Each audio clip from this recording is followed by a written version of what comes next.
Go, just a follow-up video on my Tram D300 I bought off eBay about a month ago. I have done a previous video in regards to this radio and its faults. I'll just quickly recap them. Frequency counter was all over the place. No transmit at all. What else? Receive was down, and it had variable power on the back that I wasn't even told about, which that 9 times out of 10 means that somebody was running an amp into it, and that can cause a lot of damage to radios if you don't set your amp up properly with reflected power. You know, if your SWR is not right, things like that. So I just wanted the radio checked over, so I took it to a really good tech over here in Perth, and inside I think an hour he totally fixed it apart from the frequency counter, and I'll just quickly show you exactly what's happening with that. So I'll turn this little guy on. So we're in AM mode at the moment. The blue lights in the camera don't probably look as good as what it does in real life. The channel readout is probably a little bit more intense than the frequency counter, but I can't do much about that. But that frequency counter is going to come out.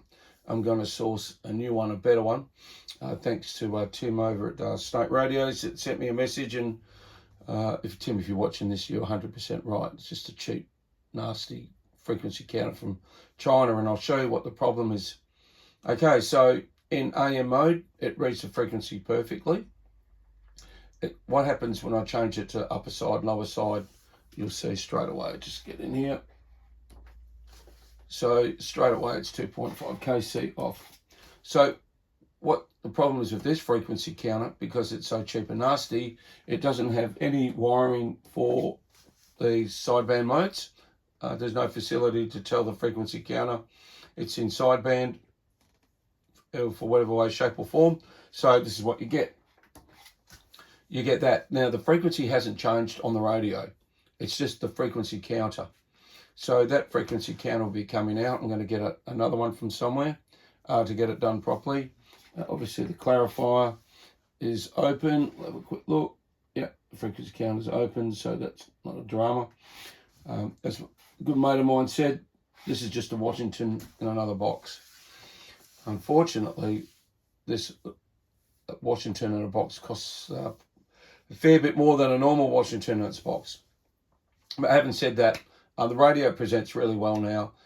It works fantastic. I've got full power, audio 1 2, audio 1 2.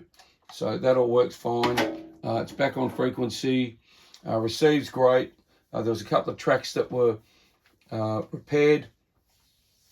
Now this radio, after emails back and forward from the seller, was actually a Frankenstein radio out of a bloke who sells radios on eBay called B2 Cool, and he didn't do a very good job of this one. The frequency counter was held in by insulation tape. That's all been fixed now.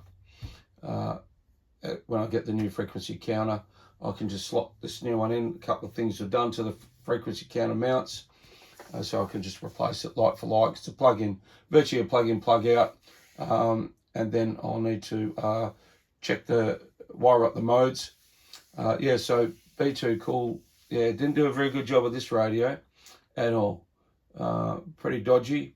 The seller said to me that when he bought the radio, he had a few problems with it from the get-go. He was assured that it was fixed, and for whatever reason, he just gave up on it and decided to sell it, and hence that's where I come into play. But now we negotiated a price because I was going to put in a return, which you can do because the radio was nowhere near as described. It wasn't working at all. Definitely not working. The other thing that it's got, and I'm in a dummy load at the moment, it's got extra channels there. That's another thing that I wasn't told about. I think it's like if it's got channels, don't mention it on eBay and everything like that. I just wish people would, because when you buy radios like this, you want to know what you're buying first up. Where it's got channels and it doesn't bother me. You can take them out, leave them in. Doesn't bother me. I don't go up to 28 megs on a CB radio. There's no need to. I'd prefer to have it just standard. But back in the day, that's what they did and everything like that. If you want to go free band, was it 27,555? You can on this radio, but I've got no real urge to go up there or anything like that. I just like to keep the CB radios CB. I've got plenty of ham radios for my ham radio stuff. And it's amazing how many ham radios you buy that are Mars modded as well, but nobody says anything. It's like, yeah. Anyway, okay, so this is just a quick one. It's back up and running. I've got a spare speaker for this, believe it or not. That's why I bought the radio as it was without a speaker. I think everyone knows that collects CB radios and the Tram D300 series of radios. The speakers are very hard to get. I'm lucky. I've got 3 speakers. I've got another one with 2 speakers, and I was lucky enough to pick up a spare speaker for this one, fairly cheap actually. It's surprising. Obviously the seller didn't know exactly what it was worth. Okay, that's it. Thank you for watching. Like, share, subscribe. Thanks for your comments. Do appreciate them. I do read them all. And there's some of them are pretty interesting. Okay, catch you on the next one. 73s.